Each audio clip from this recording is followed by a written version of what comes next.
दोस्तों, क्या आप जानते हैं कि अशोक सम्राट महान कैसे बने? अगर नहीं जानते हैं तो आज इस वीडियो में आप जान लीजिएगा। वीडियो को अंत तक जरूर देखिएगा। और हाँ दोस्तों, अगर वीडियो अच्छी लगी तो लाइक सब्सक्राइब शेयर जरूर कर दीजिएगा।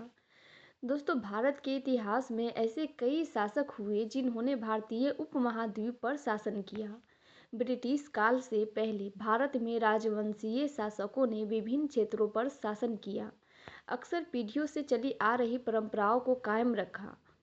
इनमें से अधिकांश शासक अस्थायी प्रभाव डालने में असफल रहे। हालांकि प्राचीन भारत पर शासन करने वाले अशोक महान भारतीय इतिहास में सबसे बड़े साम्राज्य की अध्यक्षता करने के मामले में अद्वितीय है। उनका साम्राज्य पश्चिम में वर्तमान अफगानिस्तान से लेकर के पूर्व में वर्तमान बांग्लादेश तक फैला हुआ था। अशोक सम्राट का जन्म 304 ईसा पूर्व में दूसरे मौर्य शासक बिंदुसार के यहाँ हुआ था। 278 ईसा पूर्व में अशोक तीसरे मौर्य शासक बने थे।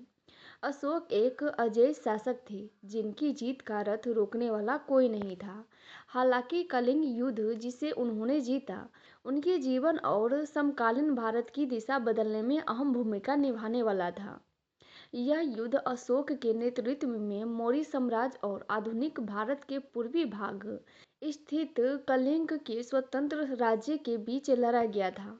कलिंग क्षेत्र अपनी समृद्ध संस्कृति और वाणिज्य के लिए जाना जाता था और विस्तारी मौर्य साम्राज्य के लिए एक द्विजीय प्रतिद्वंदी साबित हो रहा था।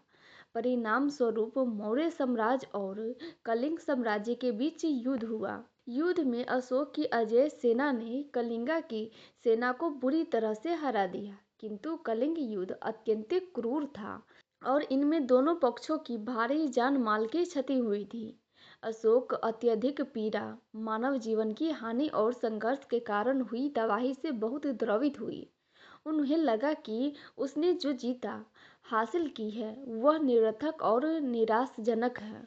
युद्ध की भयावहता और उससे उत्पन्न पीड़ा को देख करके अशोक सम्राट के हृदय में गहरा परिवर्तन आया। उन्हें कलिंग में अपने कार्यों के लिए पश्चाताप और अपराध बोध महसूस हुआ और युद्ध की मानवीय और नैतिक लागत से वे गहराई से प्रभावित हुए। परिणाम स्वरूप उन्होंने बौद्ध धर्म की ओर रुख किया और इसे अहिंसा और करुणा के सिद्धांतों को अपनाया।